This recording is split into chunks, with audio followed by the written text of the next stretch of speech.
Bienvenue au jour 1 du défi Lance ta communauté sur Skool en 14 jours. Aujourd'hui, on va se familiariser avec le tableau de bord de Skool en tant qu'administrateur, donc quand on est propriétaire d'une communauté. Donc, on va voir les onglets, puis on va voir les settings, qui est vraiment le tableau de bord comme tel. Le premier onglet, c'est la communauté, évidemment. Donc, c'est là qu'on va avoir les publications. Si vous voulez en ajouter une, vous allez venir cliquer ici sur Write Something, vous allez mettre un titre, écrire le texte, et vous avez différentes possibilités d'ajouter une image, ajouter un lien, une vidéo, un GIF, etc. et choisir la catégorie dans laquelle vous voulez que la publication se fasse. Et vous avez l'option aussi d'envoyer cette publication-là à tous les membres de la communauté. Ça, ici, on a le droit de le faire une fois tous les 72 heures. Donc, on ne peut pas envoyer à nos membres toutes les publications qu'on fait et je ne vous recommande pas de le faire. C'est vraiment mieux de le faire quand c'est des posts importants qu'on veut s'assurer que tout le monde voit l'information. Donc, ça va être l'onglet Communauté. Ensuite, on a l'onglet Classroom. Donc, Classroom, c'est vraiment à cet endroit-là où on peut mettre des cours, on peut mettre des modules, on peut mettre des services si on veut. Moi, par exemple, j'ai un module qui s'appelle Démarrer ici. C'est intéressant d'avoir ça dans une communauté. Ça dit aux gens par où commencer, quoi faire, c'est quoi les règles, etc. On va en parler plus loin, évidemment, dans le défi. Ensuite, on a les coachings. Moi, je donne des coachings de groupe. Donc, ici, vous avez les informations sur le coaching et les replays qui se retrouvent à l'intérieur. Ensuite, j'ai la checklist de préparation de la communauté. Vous allez retrouver le lien sous la vidéo. J'ai découpé étape par étape toutes les infos sur la grandeur des images, les textes, le nombre de caractères, etc. Donc, vous pouvez suivre pas à pas pour ne pas rien oublier avant de lancer. Ensuite, moi, pour ma communauté, j'ai ajouté une liste de communautés francophones. Donc, chaque fois que quelqu'un crée une nouvelle communauté dans Skool en français, la personne peut m'aviser et je l'ajoute sur la liste. Et j'ai une section payante qui s'appelle Skool Expert, qui est réservée... Pardon.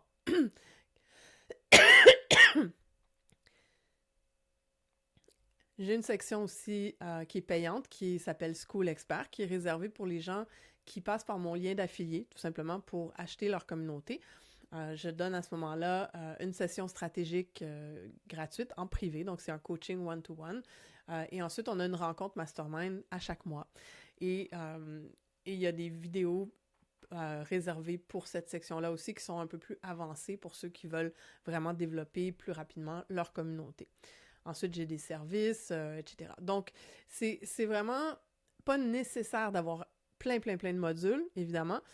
C'est tout à fait OK de démarrer avec seulement un module ou une section en place, ou même pas du tout si vous voulez.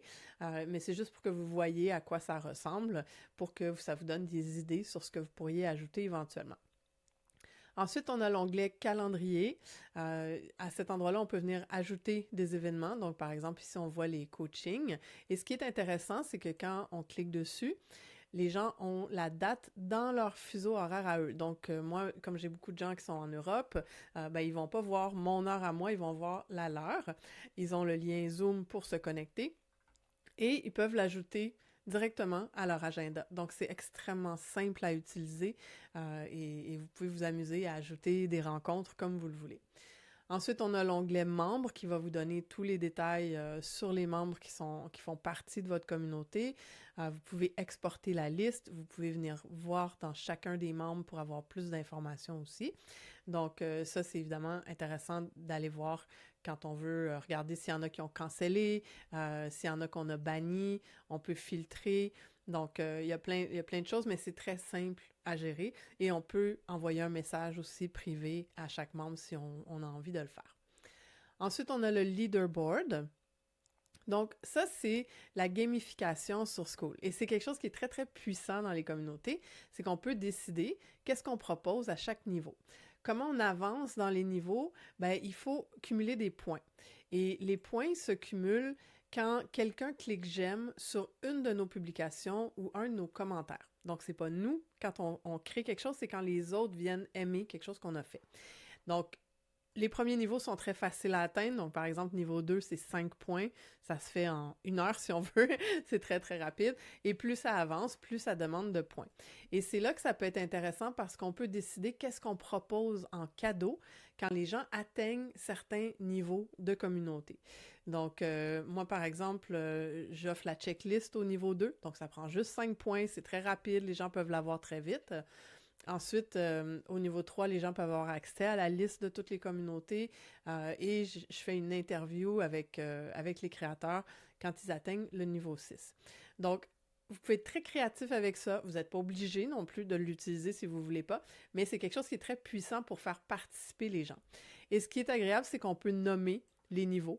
Donc, on peut s'amuser à utiliser des noms qui sont en lien avec la thématique de notre communauté. Ensuite, on a le « à propos », donc le « about ». Ça, c'est un peu votre page de vente de votre communauté. Et là, on peut y mettre des vidéos, des photos. Il y a de la place pour en mettre quelques-uns.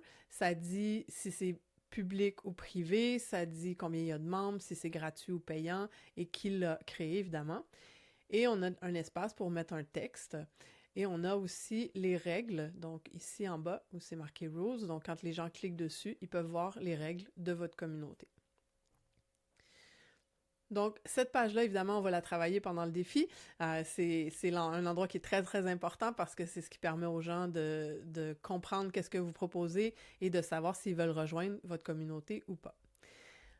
Ensuite, on a le vrai tableau de bord comme tel où vous allez pouvoir modifier toutes les informations et ça s'appelle les settings. Donc, vous venez cliquer ici et là, il y a plusieurs onglets. Donc, le premier onglet, c'est ce qu'on appelle le dashboard. C'est un peu pour voir vos chiffres. Donc, évidemment, moi, cette communauté-là, elle est gratuite. Donc, il n'y a pas de membres payants, puis il n'y a pas de revenus par mois. Je génère mes revenus d'une autre façon, qui est plus par l'affiliation pour moi. Mais on peut voir notre trafic pour les 7 derniers jours. On peut voir combien il y a eu d'abonnés, c'est quoi le taux de conversion, etc. Donc, ça, c'est juste pour avoir un aperçu de votre communauté en temps réel dans les 7 derniers jours. Ensuite, on a l'onglet « Invite ».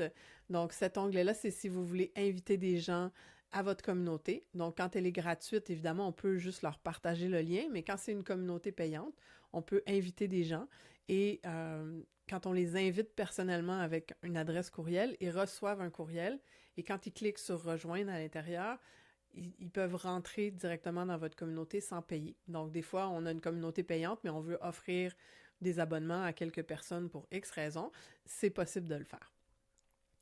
Ensuite, on a l'onglet « Général ». Donc, c'est là qu'on va mettre l'icône. L'icône, c'est le petit carré qui se retrouve ici en haut, juste à côté là, du nom de notre communauté. On peut mettre l'image de couverture. Ça, c'est celle qui se retrouve à droite. Et ensuite, on peut changer le nom, la description. Donc, ça vous donne le nombre de caractères pour savoir comment nommer les choses pour que ça entre comme il faut. Donc, l'espace est restreint pour la description, c'est 150 caractères, donc il faut aller directement au point. Vous avez aussi l'adresse de votre communauté, donc moi, c'est / français. Une fois que vous l'avez changé, pour l'instant, on ne peut pas le changer à nouveau. Ça va changer bientôt, on va pouvoir faire des modifications, mais il va y avoir un coût associé. Donc, ils nous ont dit que ce serait autour de 100 $. Je ne sais pas exactement quand ça va être disponible, mais ça va venir. Mais donc, ce que je veux vous dire par rapport à ça, c'est avant de changer votre URL, assurez-vous d'avoir fait vraiment le bon choix parce que vous ne pourrez pas le changer facilement après. Et c'est là qu'on va décider si notre communauté est privée ou publique. Donc, je ne rentrerai pas dans les détails de chaque onglet aujourd'hui parce qu'on va revoir ça dans le défi plus en profondeur. Ensuite, vous avez l'onglet « Payout ». Ça, c'est pour savoir combien d'argent vous est dû, c'est-à-dire les ventes que vous avez faites, donc si vous avez une communauté payante. Et c'est là que vous allez voir c'est quoi la balance et l'historique des versements qui sont faits. Ensuite, vous avez Pricing, c'est là que vous allez décider du prix pour accéder à votre communauté. Et ça, vous pouvez le modifier aussi souvent que vous voulez. Donc moi, par exemple, pour l'instant, c'est gratuit. Je pourrais choisir de la rendre payante demain matin si je voulais. Et quand elle est payante, on peut choisir de donner un essai gratuit de 7 jours. Et on a l'adresse courriel de support qu'on peut changer aussi si on veut. Donc, je vais juste déplacer. Ensuite, on a les plugins. Donc, ici, il y a beaucoup de choses qu'on peut modifier. On a les questions qu'on pose aux gens quand on a une communauté gratuite. Un peu comme dans les groupes Facebook, vous pouvez poser 3 questions à l'entrée, ce qui est très, très intéressant. On peut connecter avec Zapier. Donc, si vous utilisez un autorépondeur externe pour vos courriels, vous pouvez faire en sorte que quand quelqu'un devient membre, ça déclenche quelque chose sur votre autorépondeur pour les entrer dans une liste courriel. Si vous n'avez pas tout ça, vous pouvez très bien le faire manuellement, il n'y a pas de problème, là, mais sachez que ça existe. Ensuite, on a les liens qu'on peut mettre. On a le message automatique qui est envoyé aux membres quand ils rejoignent la communauté. Ensuite, on peut décider si on débloque le chat au niveau 2 ou au niveau 3. Ça veut dire que quand c'est débloqué, les nouveaux membres peuvent envoyer un message à d'autres membres dans la communauté. Donc, ça peut être intéressant de le mettre au niveau 2 ou 3, ça évite le spam en fait. Ça évite que quelqu'un devienne membre de votre communauté et 5 minutes après se mette à envoyer des messages privés à tout le monde. Donc quand on le met au niveau 2 ou 3, ça force ces gens-là à participer un peu. Donc quand c'est des faux profils ou des choses comme ça, c'est rare, mais ça peut arriver. Ça permet de couper cette chose-là. On peut faire la même chose avec la publication, décider que c'est juste au niveau 2 ou 3 que les gens peuvent commencer à créer des publications. Personnellement, j'aime pas ça, je préfère le laisser dès le départ, mais à vous de choisir, évidemment. On peut mettre notre tracking de pixels pour Facebook si on veut faire de la pub, la même chose pour Google. On peut choisir de faire entrer les membres automatiquement sans avoir à les approuver.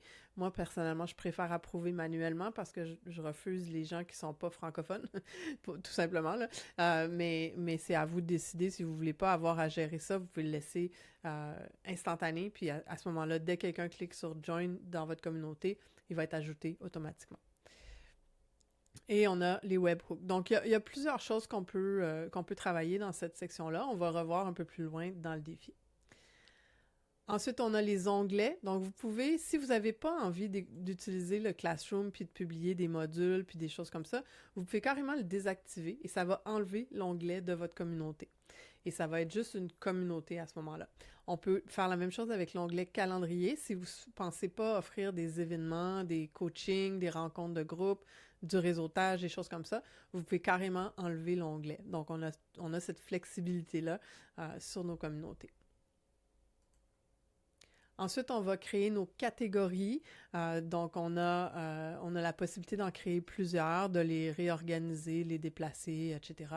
Donc, c'est pas nécessaire d'en avoir des tonnes, mais c'est bien de penser un petit peu aux sujets spécifiques que vous allez créer, puis sur lesquels vous voulez que votre communauté échange pour que les contenus se classent un petit peu avec le temps. Ça permet aux gens de retourner, cliquer sur certaines catégories pour voir les publications qui sont en lien avec ce sujet-là.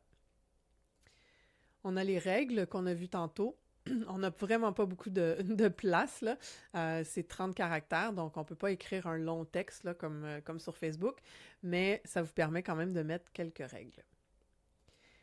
Ensuite, on a le Discovery. Discovery, c'est où je vous ai montré, où vous pouvez aller chercher d'autres communautés. Bien, une fois que votre communauté est active, elle va se retrouver, elle aussi, dans le Discovery. Et c'est ici que vous allez pouvoir voir dans quelle catégorie vous avez été classé et votre ranking général par rapport à toutes les communautés sur Skool. Donc, si vous n'êtes pas classé dans la bonne catégorie, c'est possible d'écrire au support chez Skool et de demander un changement. Ça arrive des fois qu'ils ne nous classent pas au bon endroit, mais la plupart du temps, là, ça fait du sens. Ensuite, on a les statistiques qui nous disent il y a eu combien de nouveaux membres dans le dernier mois, puis quels pourcents sont actifs. Puis, ça nous dit aussi la quantité d'activités quotidiennes. Donc, si je déplace ici, par exemple, ici, on a eu 576 activités dans la même journée. Ça veut dire ça cumule les commentaires, les publications, les choses comme ça, les j'aime qu'il y a eu sur des posts. Donc, on voit qu'il y a des journées qu'il y en a plus que d'autres, mais ça nous donne une idée, des fois pour voir des tendances ou pour voir si c'est en croissance ou en déclin, tout simplement. Et dernier onglet, c'est la facturation. Donc, c'est votre méthode de paiement pour payer votre abonnement de Skool, puis vous pouvez venir la canceller aussi, évidemment, si vous voulez. Et vous avez à cet onglet-là aussi votre lien d'affilié si vous voulez faire la promotion de Skool et générer des revenus d'affiliation. Donc, comme je vous parlais tantôt, moi, quand les gens passent par mon lien d'affilié, Ça leur coûte pas plus cher, évidemment, mais moi, en retour, je donne un coaching gratuit et je donne accès à ma section School Expert qui a un mastermind à chaque mois. Donc, pour les gens qui veulent aller plus loin, plus vite un peu, ben, c'est une façon d'avoir accès à mon expertise sans que ça vous coûte plus cher, en fait. Tout ce que ça vous demande, c'est d'acheter votre communauté par mon lien d'affilié. Moi, je touche une commission et en retour, ben, je vous aide à accélérer le succès de votre communauté à vous. Donc ça fait le tour du tableau de bord. On se revoit demain pour la suite du défi.